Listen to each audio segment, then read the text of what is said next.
tarde. Vira e mexe, a gente vê que animais são abandonados ou maltratados pelos donos. O que nem todo mundo sabe é que isso é crime. E esse é o destaque do Jornal da Justiça de hoje. E você vai ver também. Maior integração do Judiciário. O presidente do Supremo Tribunal Federal e do Conselho Nacional de Justiça, ministro Dias Toffoli, visita a Justiça do Mato Grosso do Sul. No Distrito Federal, união estável já pode ser convertida em casamento direto no cartório. Para fazer a conversão, é exigida a presença dos companheiros e de 2 testemunhas. E ainda, rescisão de contrato de trabalho. Saiba os direitos e deveres das empresas e dos profissionais. O importante nessa história é cumprir a lei para ninguém sair perdendo.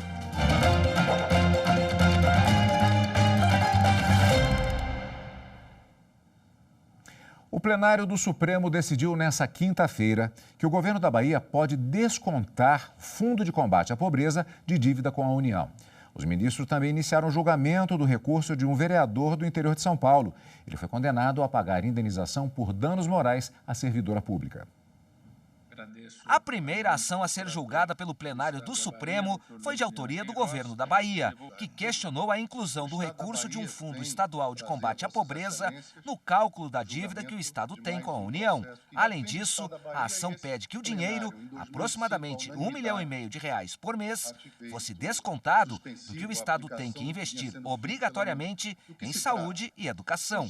Para o relator ministro Marco Aurélio, o dinheiro do fundo deve ser abatido da dívida. Julgo procedente o pedido para condenar a União a ressarcir os valores pagos a maior a título de amortização da dívida pública nos exercícios de 2002, 2003 e 2004, mediante compensação da diferença com débitos futuros. Mas o ministro entendeu que o dinheiro do Fundo de Erradicação da Pobreza não pode ser descontado do investimento mínimo que o Estado tem que fazer em saúde e educação. Por unanimidade, os ministros concordaram com o relator.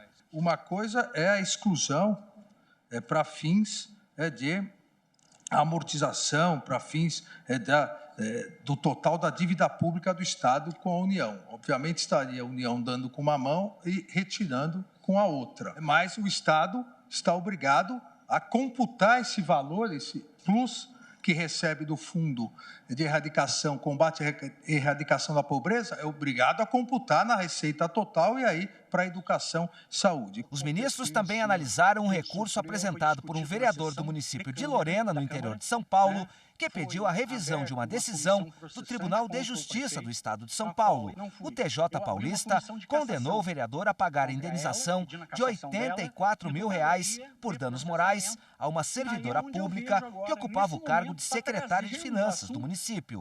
O vereador, que é advogado, fez a própria defesa. Ele reconheceu ter feito as críticas, mas invocou a imunidade parlamentar.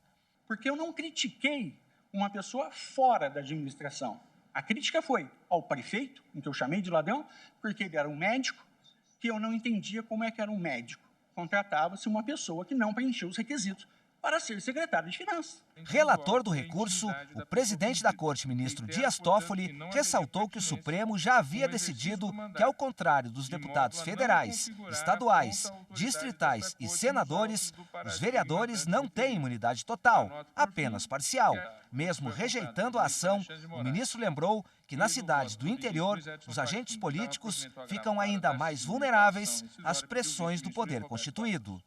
Talvez onde mais se precise de uma imunidade material para permitir uma oposição mais livre, para dar voz àqueles que não têm voz na minoria, essa Suprema Corte relativizou para os vereadores a imunidade material, dizendo que no caso dos vereadores só seria aquela manifestação feita especificamente na tribuna da Câmara de Vereadores. Mas o ministro Alexandre de Moraes divergiu do relator. Para o ministro, a manifestação por ter ocorrido dentro da Câmara Municipal garantiu a imunidade parcial do vereador. Ele foi seguido no voto pelos ministros Luiz Edson Fachin, Luiz Roberto Barroso e Rosa Weber. Já o ministro Luiz Fux pediu vista e o julgamento foi interrompido. Você sabe como funciona a rescisão de contrato de trabalho? Na matéria a seguir, você confere o que acontece quando um contrato de trabalho chega ao fim e quais os direitos e deveres das empresas e dos profissionais. A rescisão do contrato de trabalho é como o fim de um relacionamento. Às vezes acaba bem, mas também pode acabar mal. Colocar um ponto final na relação de trabalho pode ser uma decisão tanto do empregado quanto do empregador. Isso acontece de diferentes maneiras. O importante nessa história é cumprir a lei para ninguém sair perdendo. Por isso, trabalhadores e empresas precisam ficar atentos aos direitos e deveres na hora da demissão. Se o desligamento for a pedido do trabalhador, ele deve comunicar à empresa e terá direito às verbas rescisórias, como saldo de salário, 13º, férias proporcionais aos meses que trabalhou, mais 1/3 do valor das férias e o aviso prévio, caso trabalhe durante o mês do aviso. Mas não poderá sacar FGTS nem receberá seguro-desemprego. Na demissão sem justa causa, quando a empresa não tem mais interesse na prestação de serviços do funcionário, ele tem direito a receber as verbas rescisórias, inclusive a indenização compensatória de 40% dos depósitos do FGTS e ainda poderá sacar o valor depositado no fundo de garantia. Agora, se o empregado cometeu algum ato grave, a rescisão do contrato também pode ser feita por justa causa. O advogado explica que há também a rescisão indireta, por parte do trabalhador. Seria quando o empregador ele descumpre as obrigações principais do contrato de trabalho. E quais são? A ausência de pagamento de salário, pagamento do salário em atraso após o 3º mês, pagando o salário após o 5º dia útil, pode gerar rescisão indireta, a ausência de recolhimento de FGTS. Em regra, essas são as principais hipóteses que geram a rescisão indireta do contrato de trabalho. Outro tipo de demissão que passou a ser muito praticado depois da reforma trabalhista é a rescisão por comum acordo. Neste caso, o empregado ele vai ter direito de receber as suas férias normais, 13º, o seu saldo de salário. Além disso, metade do aviso prévio, metade da multa rescisória, levantará 80% do FGTS que está depositado, mas não terá direito ao seguro-desemprego. A primeira vara federal em Araraquara, São Paulo, declarou válida e passível de execução no Brasil uma sentença proferida pela Justiça do Japão que envolve um brasileiro condenado à prisão perpétua. A decisão é da juíza Carla Rister e traz as adaptações e adequações da sentença estrangeira à legislação brasileira e à Constituição Federal. O brasileiro foi condenado em definitivo pela Justiça do Japão em 2004 pela prática de crimes de latrocínio, roubos, furtos, furto tentado e invasão de domicílio, além de permanência ilegal no país, prevalecendo a pena de prisão perpétua com trabalhos forçados. E você vai ver a seguir. Vamos falar sobre abandono de animais, o que prevê a legislação em relação a maus tratos. É daqui a pouco. Justiça para mim é igualdade de direitos, igualdade de gênero, a possibilidade de entrar no mercado de trabalho. E, além disso, de estudar, de ter uma vida digna.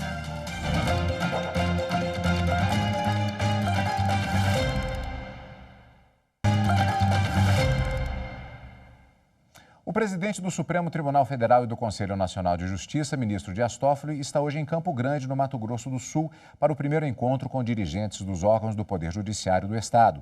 O objetivo é ver o diálogo com advogados, defensores e Ministério Público e ampliar a integração do Poder Judiciário.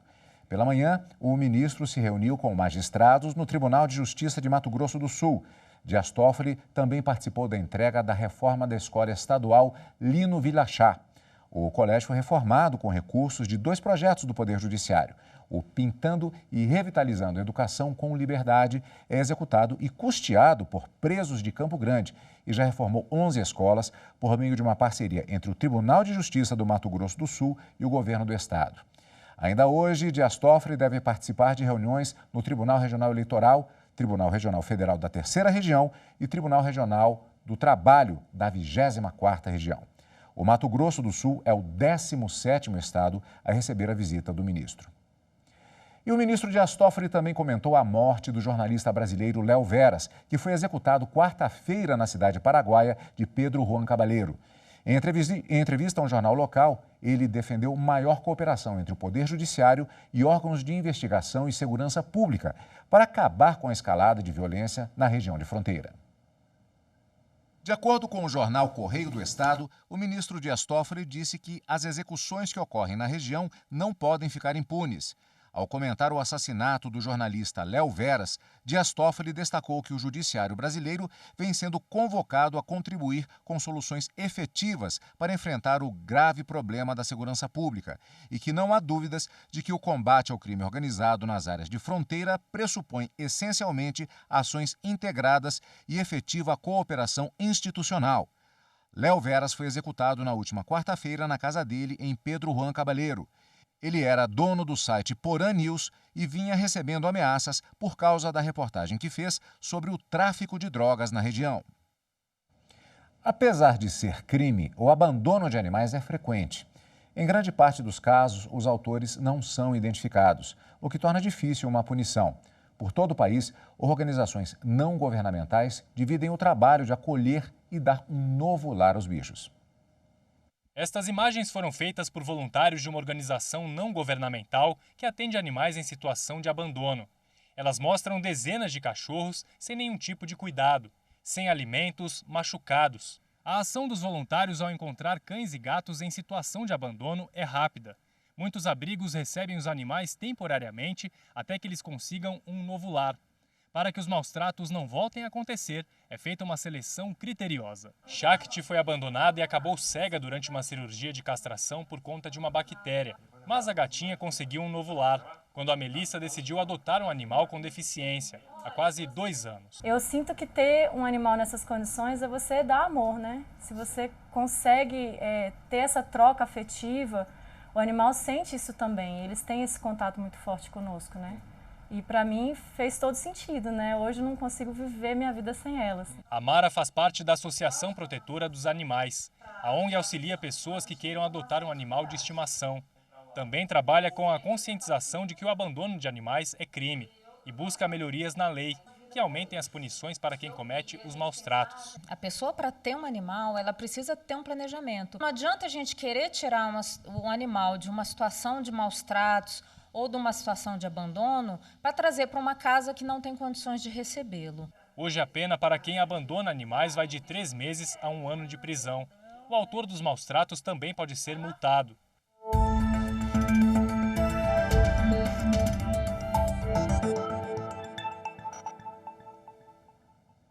E para falar mais sobre o assunto, recebemos aqui nos estúdios da TV Justiça a advogada Ana Paula Vasconcelos, a quem, antes de mais nada, eu agradeço a presença mais uma vez aqui conosco nos estúdios da TV Justiça. Muito boa tarde, doutora. Boa tarde, Cadu. Eu que agradeço a oportunidade de estar falando desse assunto que é tão caro para a sociedade. Com certeza é um assunto que afeta o coração de todos, principalmente aqueles que gostam de animais. Nós vimos na matéria que o abandono e os maus-tratos, eles podem gerar multa e até prisão. Tem gente que parece que não sabe disso. Nossa legislação prevê, né, na Lei 9.605, em seu artigo 32, pena de 3 meses a 1 ano e multa. Para quem maltratar, ferir, mutilar e abandonar os animais, apesar de não estar expresso na lei o abandono, nós entendemos que o abandono é uma forma cruel de maltratar. Então, nós tentamos conscientizar a população. Muitos estados têm legislações locais, né? No Distrito Federal, por exemplo, nós temos a Lei 4.060, que prevê multa de até 40 salários mínimos para quem abandona um animal. E a nossa própria Constituição Federal, né, assegura o direito aos animais de ficarem livres da crueldade e dos maus-tratos. Muitas áreas da justiça, da aplicação das leis, acabam não funcionando, não tendo um retorno do ponto de vista da punição de responsáveis por diversos crimes, por 2 alegações. Uma de que não se cumpre aquilo que está previsto na lei, ou que as leis elas são fracas. Qual seria o caso em relação a esse tipo de crime? Em relação aos maus-tratos, a legislação é muito branda, né? Nós temos essa previsão de 3 meses a 1 ano, mas na prática ninguém vai preso por maltratar um animal. Nós temos casos raríssimos de pena de prisão. Então, via de regra, é feita uma transação penal, onde o autor dos fatos vai pagar uma cesta básica, né, ou prestar um serviço comunitário. Então, nós precisamos, sim, de mudança legislativa para que dê cadeia para quem pratica esse tipo de crime. Isso é uma questão cultural também? A sociedade talvez de maneira majoritária, embora essa consciência, essa sensibilidade com relação aos animais, ela tem crescido nos últimos anos, mas ainda há um deixar isso em segundo plano, culturalmente falando, até por parte das autoridades mesmo? Sim, sim. Infelizmente, nós estamos num processo evolutivo, né? Eu vejo que com as mídias sociais, nós temos cada vez mais denúncias, as pessoas têm se sensibilizado muito, mas por parte das autoridades nós ainda temos um trabalho grande a fazer, né? Por ser pequeno potencial ofensivo, muitas vezes a autoridade policial não consegue ver que através daquele crime ali, que aparentemente é um crime banal, podem ter outras situações, né? Nós temos a teoria do link, que já ficou comprovado que quem maltrata o animal maltrata também o ser humano. Então, a gente tenta alertar as autoridades para que eles tenham um olhar mais sensível em relação a isso e comece a dar a devida importância para a apuração desse tipo de crime. De que maneira funciona a legislação? Há leis específicas ainda que brandas ou existe a possibilidade também de se fazer a aplicação de legislação de maneira analógica? Nós temos a legislação específica e nós lutamos também por mudança na jurisprudência para que o crime de maus tratos, por exemplo, não seja considerado crime continuado. Porque hoje, na interpretação atual, independente se você maltrata um animal ou se você maltrata 30 animais, você vai responder apenas por um crime, né? Então, nós tentamos mudar isso junto ao judiciário. Quando uma pessoa verificar que um vizinho, numa casa vizinha, há sinais de que um animal está sendo maltratado, o que a pessoa pode fazer? Nós aconselhamos a tentar filmar, documentar, né, porque nós precisamos de um flagrante. É muito difícil que a gente consiga fazer o convencimento das autoridades a ir até o local. Então, quando a gente tem uma materialidade, quando a gente tem uma prova bem robusta, é mais fácil da gente fazer essa denúncia. E muitas vezes também as pessoas confundem briga de vizinho com maltrato ao animal, né? Às vezes o vizinho quer se vingar do outro e vai lá e faz uma denúncia falsa. Então, a gente tenta conscientizar a população para que não faça esse tipo de denúncia falsa e, caso realmente esteja acontecendo os maus tratos, procure a delegacia mais próxima. Em alguns estados, nós temos delegacias especializadas, batalhões militares especializados, mas caso não tenha, procure a delegacia mais próxima e, caso a autoridade se recuse a registrar a ocorrência, principalmente em relação ao abandono, procure a corregedoria da polícia. Doutora, muito obrigado mais uma vez. Boa sorte na continuidade do trabalho de acompanhamento dessa questão. Obrigada pelo espaço. E no próximo bloco, no Distrito Federal, a união estável já pode ser convertida em casamento direto no cartório. A gente explica já já. Justiça, para mim, é um dos poderes que regem a nossa república e a nossa democracia.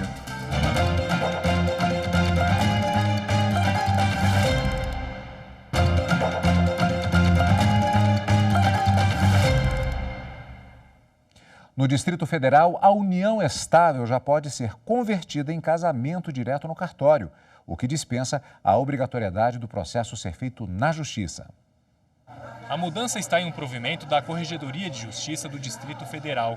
A principal alteração está na forma como os casais vão poder fazer a conversão da união estável para o casamento, em um cartório de registro civil. As novas regras estão valendo desde o começo do ano. E para fazer a conversão, é exigida a presença dos companheiros e de 2 testemunhas. Desburocratizou, né, o acesso das pessoas à justiça.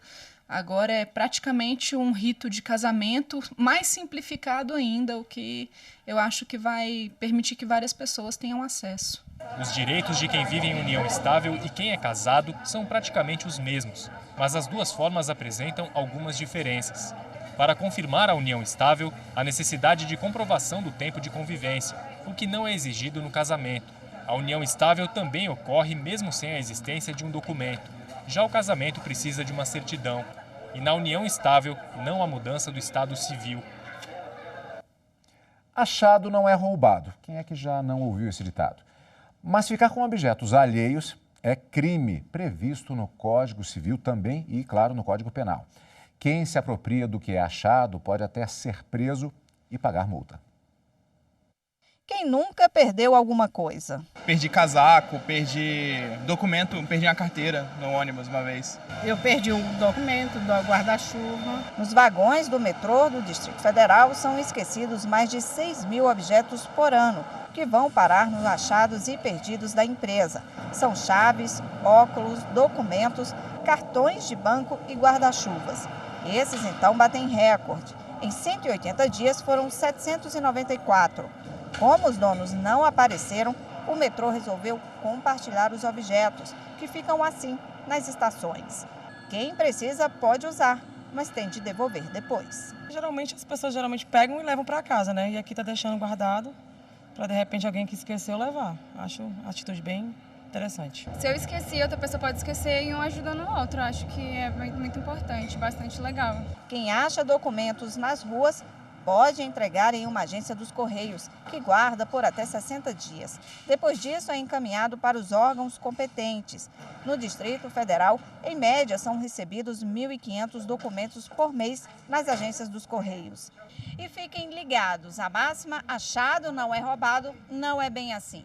Ficar com o objeto alheio é crime previsto no Código Penal brasileiro e pode ser punido com multa ou até 1 ano de prisão. Quando a pessoa ela encontra algum objeto que não lhe pertence, que um objeto imóvel, ela tem a obrigação de entregar à autoridade judiciária ou até à própria polícia judiciária, por intermédio de alguma delegacia de polícia.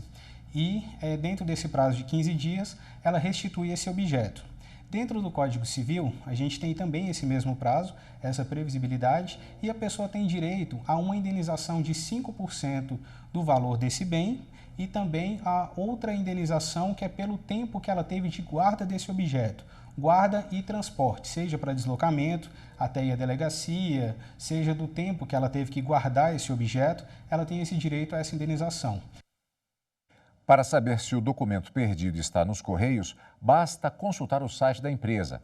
A retirada no Achados e Perdidos dos Correios custa R$ 5,70. O dono pode solicitar o envio do documento encontrado para a agência mais próxima onde mora, inclusive em outro estado. Justiça restaurativa e cultura de paz são discutidas entre operadores do direito durante evento do Tribunal de Justiça da Paraíba. Paraíba na trilha da Justiça Restaurativa. Esse foi o tema do encontro que aconteceu no auditório da Escola Superior da Magistratura ESMA e reuniu magistrados, técnicos, pesquisadores e integrantes do CNJ. Representando o presidente do Judiciário paraibano, o juiz auxiliar da vice-presidência do TJPB, Herbert Lisboa, abriu oficialmente o evento, dando as boas novas aos participantes. E aqui estamos nesse evento de trabalho, nesse evento que certamente resultará em boas práticas, porque a justiça restaurativa, no âmbito da infância e juventude, ela estimula a cultura da paz, a comunicação não violenta. O palestrante Hugo Gomes Zayer, juiz auxiliar do Juizado da Infância e da Juventude de Campina Grande, ressaltou o valor das práticas restaurativas a partir do cenário nacional às pactuações locais. Nesse diálogo, nessa contação de histórias, é possível que cada um se corresponsabilize na ressignificação do conflito. Ou seja, é uma forma, foge um pouco do tradicional, que o juiz impõe uma sanção, mas permite que as próprias partes visualizem o que é importante para seguir a vida, para fazer o bem daqui para frente. De acordo com o professor de Relações Internacionais da UEPB, Paulo Kuhlmann, a justiça restaurativa no contexto escolar deve estar enraizada e disseminada de forma preventiva na cultura de paz, desde a infância no ambiente de sala de aula. Porque o que acontece? As crianças elas não aprendem a falar e a dialogar sobre seus problemas. E uma das principais ferramentas da cultura de paz é você se cuidar de si e se conhecer. Já o juiz Adailton Lacê, coordenador estadual da Infância e da Juventude do TJPB, que também participou do evento, comentou alguns dos casos exitosos da justiça restaurativa no âmbito da infância e da juventude. Aqui mesmo, na capital, a segunda vara da Infância e Juventude, através da juíza titular, doutora Antonieta, tem conseguido resultados bastante positivos, onde consegue-se, no mais das vezes, solucionar sem judicializar. E que tal participar do Jornal da Justiça com a gente? Mande a sua sugestão de reportagem para o nosso WhatsApp. Anote aí, 61, código de Brasília, é claro, 992606116. Participe! E o Jornal da Justiça fica por aqui. Você fica agora com História e Justiça. Amanhã a gente tem outro encontro, marcado com a edição do Jornal da Justiça de sábado. Ótima tarde para você e eu espero a sua companhia. Amanhã. Tchau!